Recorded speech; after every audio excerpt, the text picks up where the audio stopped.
Hello అండి. Pregnancy plan చేసే వాళ్ళు చాలాసార్లు ప్రెగ్నెన్సీ వచ్చాక బేబీ తెల్లగా పుట్టడానికి ఎటువంటి ఫుడ్ తీసుకోవాలి, ఫ్రూట్స్ అండ్ వెజిటబుల్స్ ఎక్కువగా తీసుకుంటే బేబీ తెల్లగా పుడతారా అనేది కామన్గా అడుగుతూ ఉంటారండి.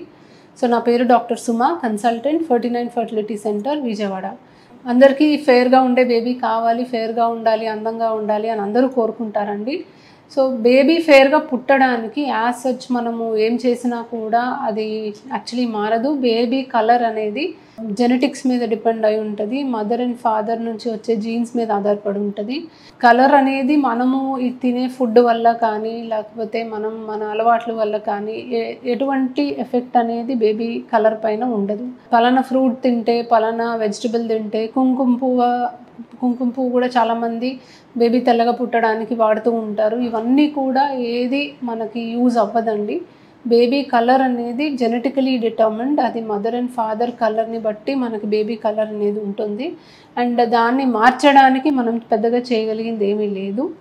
అయినా colour of the baby is not actually important అండి. బేబీ కలర్ ఎలా ఉన్నా కూడా హెల్దీగా ఉండడం ఇంపార్టెంట్.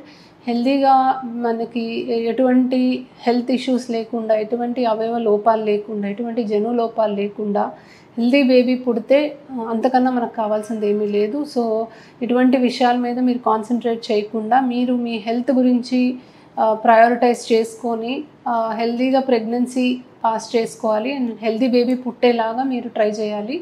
బట్ మనం ఇలాంటి వాటి గురించి ఎక్కువ డిస్కస్ చేయడం కానీ, ఇలాంటి వాటి గురించి ఇన్ఫర్మేషన్ చూసి మిస్లీడ్ అవ్వకండి.